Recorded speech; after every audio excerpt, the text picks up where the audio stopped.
Okay, so welcome back to the channel. The other day in our Archetypes of the Tarot video, I introduced the subject of the male and female symbols, or the man and woman symbols, and I wanted to have a little bit more of an in-depth discussion and conversation about them today. I wanted to kind of broaden this sort of explanation of the words and the symbols themselves, and I also wanted to look at the ideas of the concepts of man and woman. What is a man? What is a woman? Who were the first man and woman? And what were the ideas and concepts that were tied to those things when they were kind of first conceived of? And to do that, we're going to do some exploration of the symbols here on the board. And then I'm going to read a couple of different versions of ancient stories that have to do with the first man and woman. And we're just going to take a look at the ideas today and see what we can learn. So, in our previous discussion, I mentioned that if we think about, okay, actually, here, let me start. We've got the two chevrons, right? You have the upward chevron and the downward chevron, and they represent two kind of diametrically opposed forces of the universe, if you want to think of it that way. But what we talked about in the previous video is that if you think about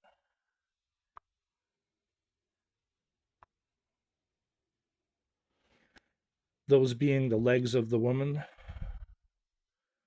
that's why we have that shape. Okay? It's supposed to be the womb. Sorry. A place that can hold something.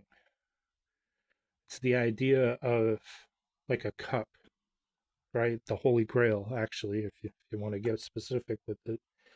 But it's a cup that can hold something, right?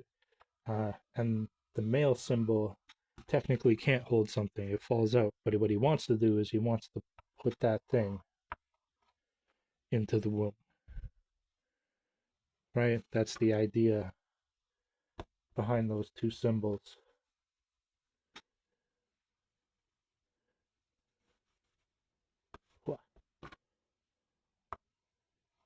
Draw them here, right? So uh, these, you could almost think of them as like ancient dirty writing, right? The kind of stuff that you might find on the inside of a locker room or something like that. It's like these are the first kind of two symbols before we get to the man and woman symbols that come from circles, which actually still contain the chevrons as part of their imagery. But it's a womb and a cross, and we'll get into all that in another video maybe. But so we have our woman and man, right? Our womb, man, and our man, right? So even the idea of there being a woman rests on the idea of there being a man, right? It's like the creative energy and the creative force, right? That's kind of how they thought of those two things, right? And since we like symbols,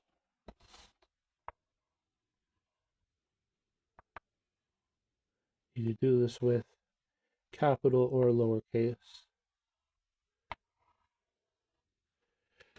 Eve, her name, right, represents her ovaries and her womb,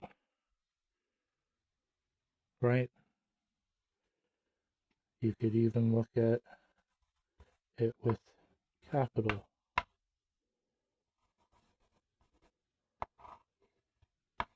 which I still think represents the creative energy of the womb in a different orientation, right?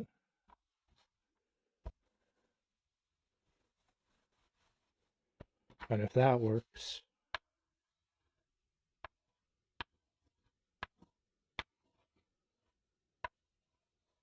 actually we'll do it properly. Atom. That's a funny one too. I don't like my M. I'm gonna redraw it. The piece of chalk is small. Okay, atom. If Eve, should have done it above. Let's do it above. It'll make more sense. If Eve,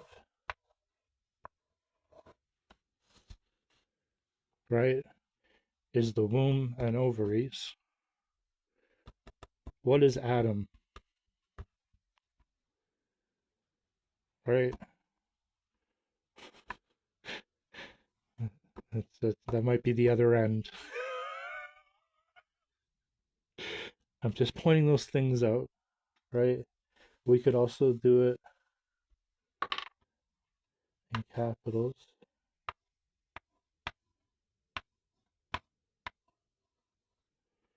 right?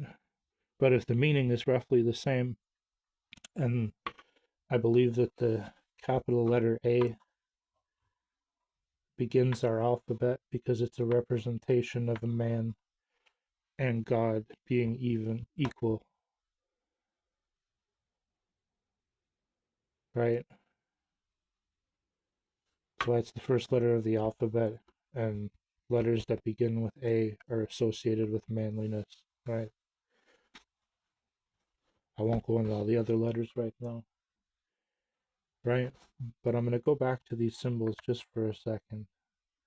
Let's do the up one here. Let's do the down one here. I'll do it here for now.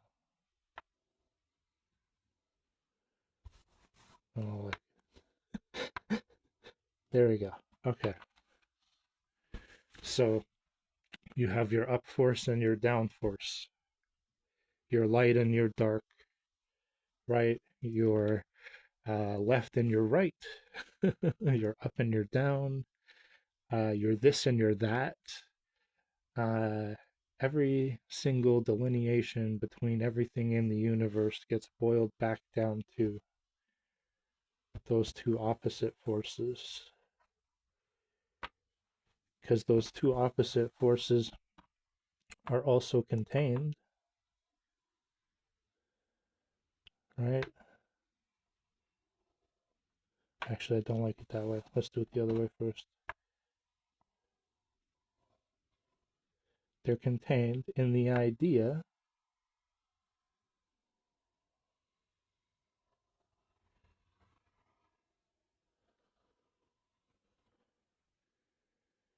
of yin and yang,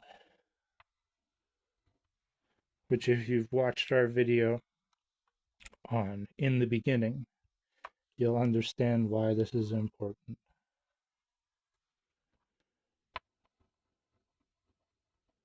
And why we have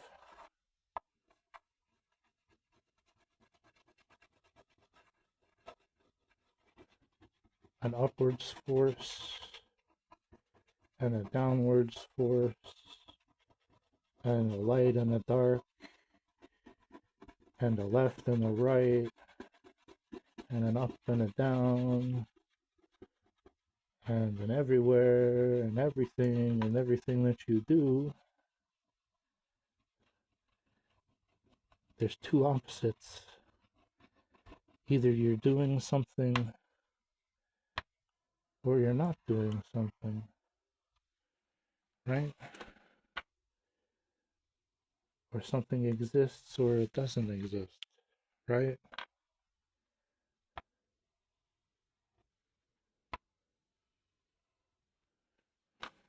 Right? You could even relate this to probably, I'm going to guess, uh, the forces of up and down in quantum mechanics. Because it's sometimes it's the most simple discoveries or simple observations. Like, hey, there's an up and a down. Anybody realize that? You can have two things in different orientations to each other, and they can be cross related to one another by their orientations to each other. That's how we map everything out. That's how we send things into space, all that kind of stuff, right? But it's literally how every single piece of matter in the universe exists. It all exists in relation to each other. It's kind of like everything is attached, even though it's not attached. You exist in an equilibrium of energy, right? That's constantly flowing forward, and it's encapsulated in the idea that you have two polar opposite forces in the universe, right? Almost something that creates and something that destroys, right? That's another way to think of it. But you need both in order for creation to happen. An example that I can give that kind of like illustrates this, right, is if the male energy is associated with the sun, right, and the female energy is associated with Mother Nature, right? It's like you need the sun to give nature the things it needs in order for plants to grow, right? But nature also controls how long things will exist for before they once again return to the earth and uh, become plant matter than vegetation that rots for the new growth in order for it to continue living, right? And so it's like there's that balance between everything, and like you need the magic of both situations in order to happen, in order for you to have life on earth, right? Life in all of its forms, all the different living creatures. uh, and so it's crazy how much everything relies on the existence of reality being what it is. It's kind of like we're all here, we're all experiencing this. We didn't choose, to show up here. One day we were born into this existence, and it's like, well, it's kind of handy that this is what existence is like. It's kind of useful, that this even happens at all, and we don't control what the starting variables are, right? It's like nature just exists. The universe just exists, right? And we can't change that, you know? We can just observe that that is what the nature of the universe is somewhat like, if you have to think about everything.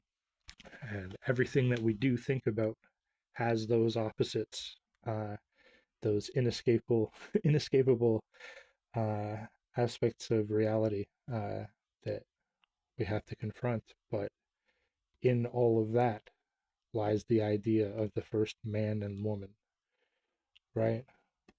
But we will continue, and we will now read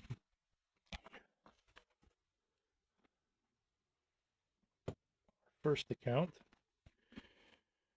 As you know from our In the Beginning episode, we've already discussed the making of the heaven and the earth, and the day and the night, and the beasts of the earth. We discussed that a little bit, right? And we kind of left off here, right?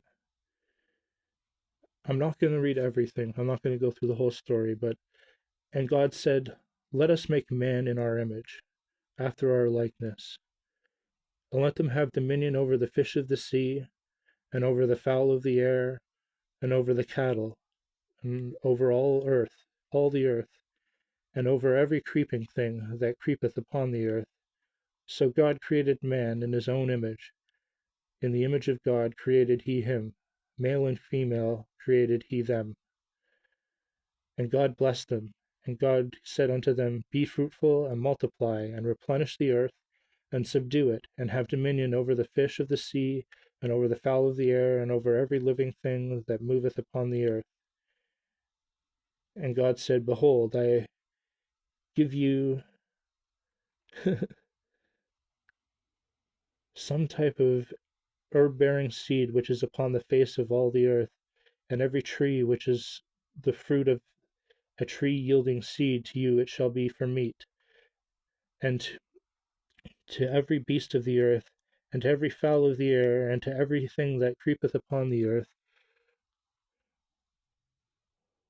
wherein there is life, I have given every green herb for meat. And it was so. And God saw everything that he had made, and behold, it was very good. And the evening and the morning were the sixth day. Thus the heavens and the earth were finished, and all of the host of them. And on the seventh day God ended his work which he had made, and rested on the seventh day from all his work which he had made. And God blessed the seventh day, and sanctified it, because that in it he had rested from all his work which God created and made. These are the generations of the heaven and earth when they were created in the day of the Lord. God made the earth and the heavens, and every plant of the field before it was in the earth, and every herb of the field before it grew.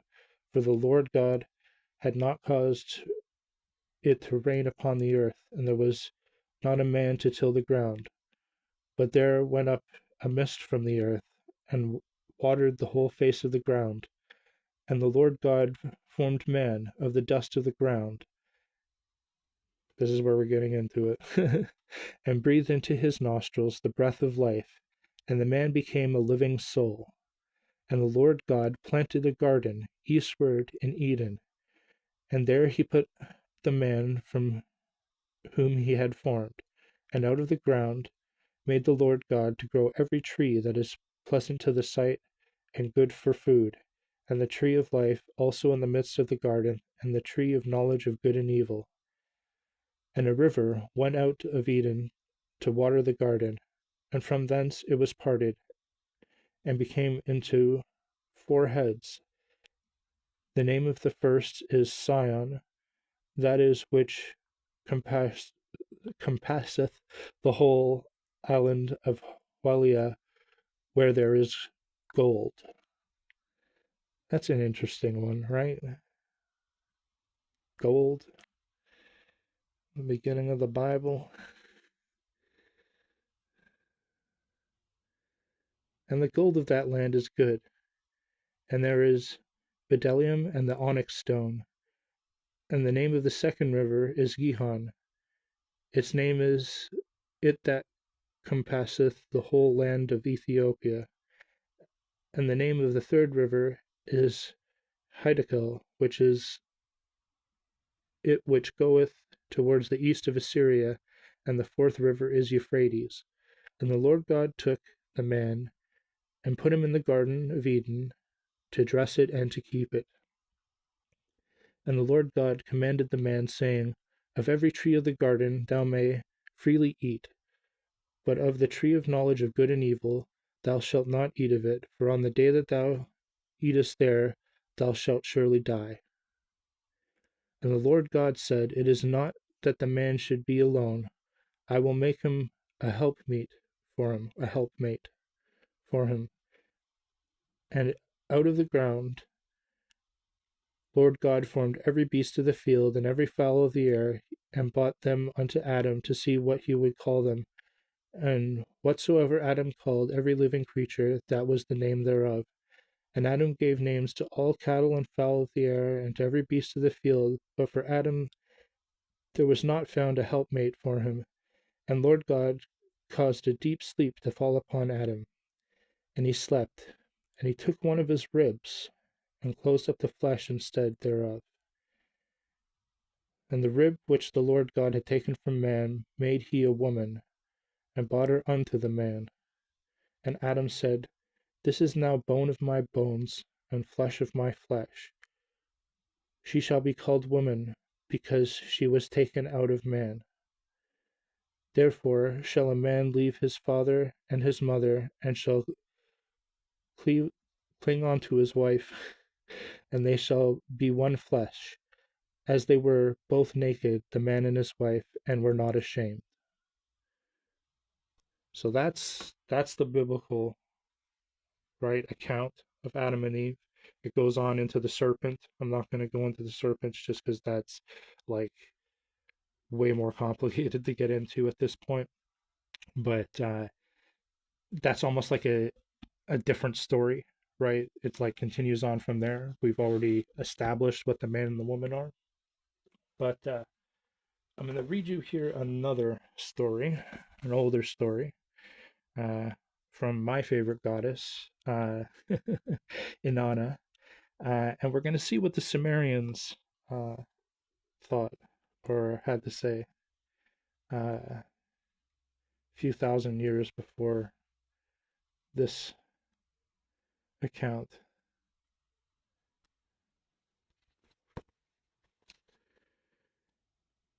In the first days, in the very first days, in the first nights, in the very first nights, in the first years, in the very first years, in the first days when everything needed was brought into being, in the first days when everything needed was properly nourished, when bread was baked in the shrines of the land, and bread was tasted in the homes of the land, when heaven had moved away from earth, and earth had separated from heaven, and the name of man was fixed, when the sky god An had carried off the heavens, and the air god Enlil had carried off the earth, when the queen of the great below, Erishkigal, was given the underworld for her domain, he set sail. The Father set sail. Enki, the god of wisdom, set sail for the underworld. Small windstones were tossed up against him. Large hailstones were hurled up against him. Like onrushing turtles, they charged the keel of Enki's boat. The waters of the sea devoured the boat, the bow of his boat the bow of his boat like wolves. The waters and the sea struck the stern of his boat like lions. At that time, a tree, a single tree, a hulupu tree, was planted by the banks of the Euphrates. The tree was nurtured by the waters of the Euphrates, and the whirling south wind arose, pulling at its roots, and ripping at its branches, until the waters of the Euphrates carried it away. A woman who walked in fear of the word of the sky god An, who walked in fear of the word of the air god Enlil, plucked the tree from the river and spoke, I shall bring this tree to Uruk. I shall plant this tree in my holy garden. Inanna cared for the tree with her own hand. She settled the earth around the tree with her foot. She wondered, how long will it be until I have a shining throne to sit upon? How long will it be until I have a shining bed to lie upon? Years passed, 5 years, then 10 years. The tree grew thick, but its bark did not split. Then a serpent, who could not be charmed, made its nest in the roots of the hulupu tree. The Anzu bird set his young in the branches of the tree, and the dark-maid Lilith built her home in the trunk. The young woman who loved to laugh wept. How Inanna wept! Yet they would not leave her tree. As the birds began to sing at the coming of dawn, the sun god, Utu, left his royal bedchamber. Inanna called to her brother Utu, saying, O Utu, in the days of the fates were decreed, when the abundance overflowed in the land, when the sky god took the heavens and the air, God the earth, when Ereshkigal was given the great below for her domain, the god of wisdom, Father Enki, set sail to the underworld, and the underworld rose up and attacked him. At that time, a single tree, a hulupa tree, was planted by the banks of the Euphrates. The south wind pulled at its roots and ripped at its branches until the waters of the Euphrates carried it away. I plucked the tree from the river. I brought it to my holy garden. I tended the tree, waiting for my shining throne and bed. The serpent, who could not be charmed, made its nest in the roots of the tree. The Anzu bird set its young in the branches of the tree, and the dark-maid Lilith built her home in the trunk. I wept, how I wept, yet they would not leave my tree. Utu, the valiant warrior, Utu, would not help his sister Inanna. As the birds began to sing at the coming of the second dawn, Inanna called to her brother Gilgamesh, saying, O Gilgamesh, in the days when the fates were decreed, when abundance overflowed in Sumer, when the sky god had taken the heavens and the air god the earth, when Ereshkigal was given the great below for her domain, the god of wisdom, Father Enki, set sail for the underworld, and the underworld rose up and attacked him. At that time, a single tree, a hulupu tree, was planted by the banks of the Euphrates. The south wind pulled at its roots and ripped up its branches until the waters of the Euphrates carried it away. I plucked the tree from the river. I brought it to my holy garden. I tended the tree, waiting for my shining throne and bed. Then a serpent who could not be charmed made its nest in the roots of the tree. The Anzu bird set its young in the branches of the tree, and the dark-maid Lilith built her home in the trunk. I wept, how I wept, yet they would not leave my tree. Gilgamesh, valiant warrior Gilgamesh, the hero of Uruk, stood by Inanna. Gilgamesh fashioned his armor of 50 minas around his chest. The 50 minas weighed as little to him as 50 feathers. He lifted his bronze axe, the axe of the road, weighing 7 talents and 7 minas, to his shoulder. He entered Inanna's holy garden. Gilgamesh struck the serpent who could not be charmed. The Anzu bird flew with its young to the mountains, and Lilith smashed her home and fled into the wild, uninhabited places. Gilgamesh then loosened the roots of the hulupu tree, and the sons of the city, who accompanied him, cut off the branches. From the trunk of the tree he carved a throne for his holy sister. From the trunk of the tree Gilgamesh carved a bed for Inanna. From the roots of the tree she fashioned a puku for her brother.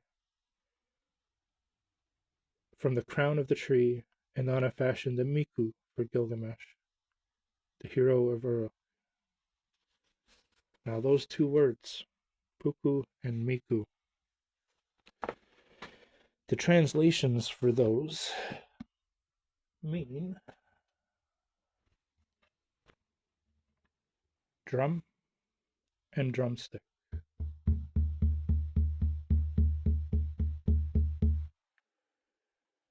And this would have been technology that would have been available to people at this time.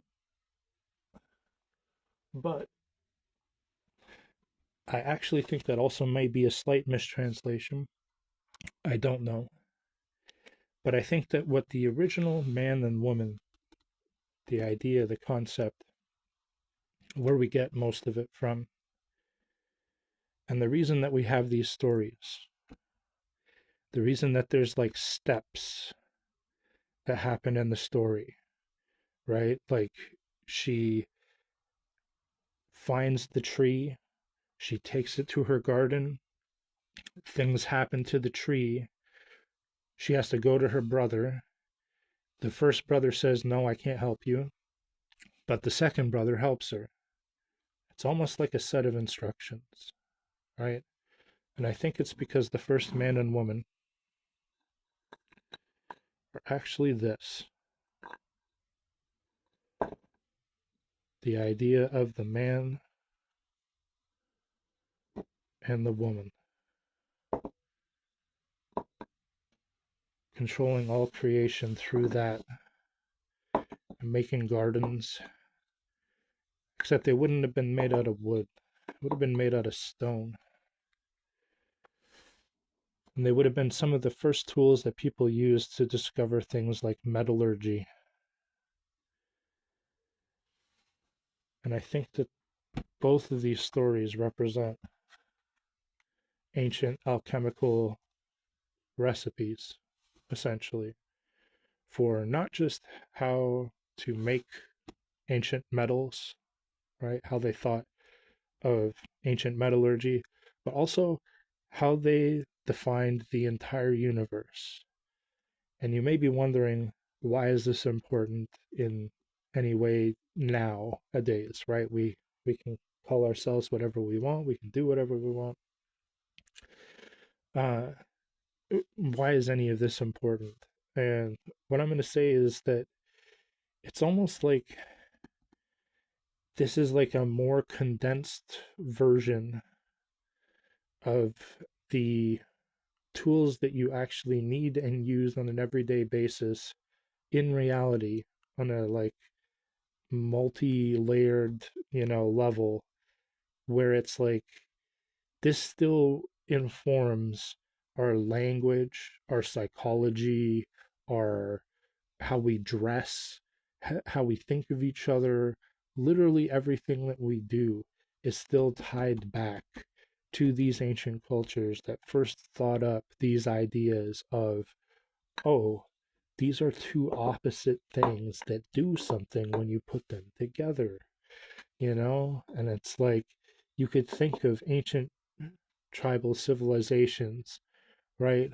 Either coming up with the drum or coming up with the mortar and pestle, something to crack things like nuts, like even just a rock and a stick, right?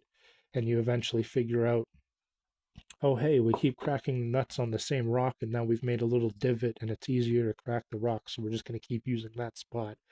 Eventually, you make these tools, right? Just by the way that reality exists, because there's an up and a down, and you live in a universe that, like, for some reason, when you come here on Earth, you've got rocks and trees and water and grass, but also metal and crystals and rainbows and clouds and like everything that you have to explain in your this is the nature of reality.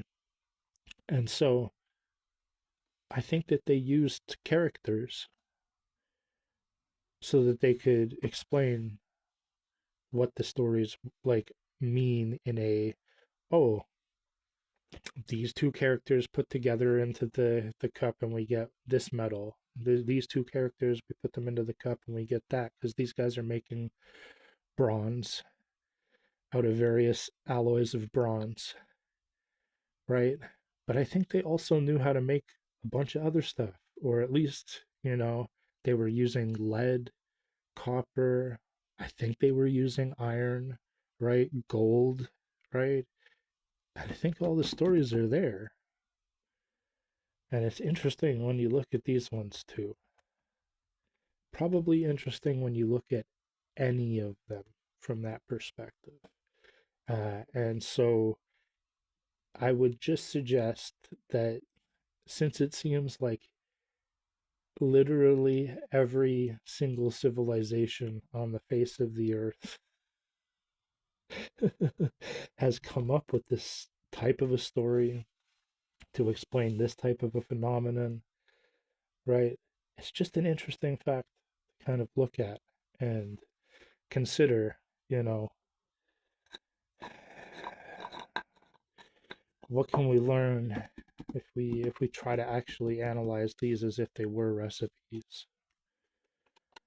you know? Because I think I think it's going to be an important source of information at some point to somebody, uh, just to have an idea that this kind of stuff exists out there, right? That it's so ingrained. Like the idea that drum and drumstick are inherently male and female, the idea that that's inherently male and female, right? That they actually conceptualized like everything that way, right?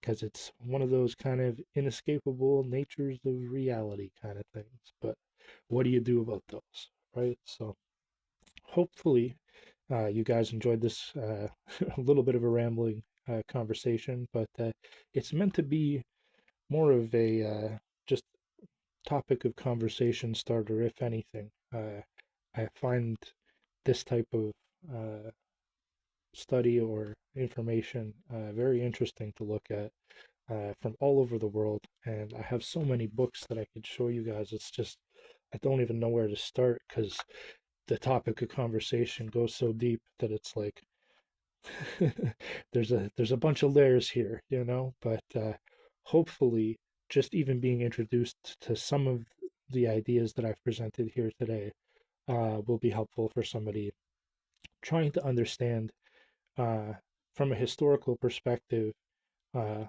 what these things even kind of meant in the first place. Like, I give you one more example before I go. We still to this day in electrical work, electronics, use the idea of a plug being a male and female plug, right? Male and female ends, right? And they have that inherent nature about them, right? It's like one goes into the other. It's kind of how it works. And so uh, it's when you start looking at the rest of the universe as if it's like, yeah, actually everything does kind of exist on that spectrum of, well, it's either one thing or the other. It's either this or that. It's if it's not this or that, then it's this is that or it's some other thing, but then it's this and that other thing, which is still a this or that. So it's you always end up with this or that. What do you do? Inescapable nature of reality. So man and woman, first man and woman, some food for thought. Hopefully you guys enjoyed that. If you did, please leave a like, comment, subscribe, share, and join me again next time when we'll be going into even more crazy, interesting information. So we'll see you next time, guys. Have a good one.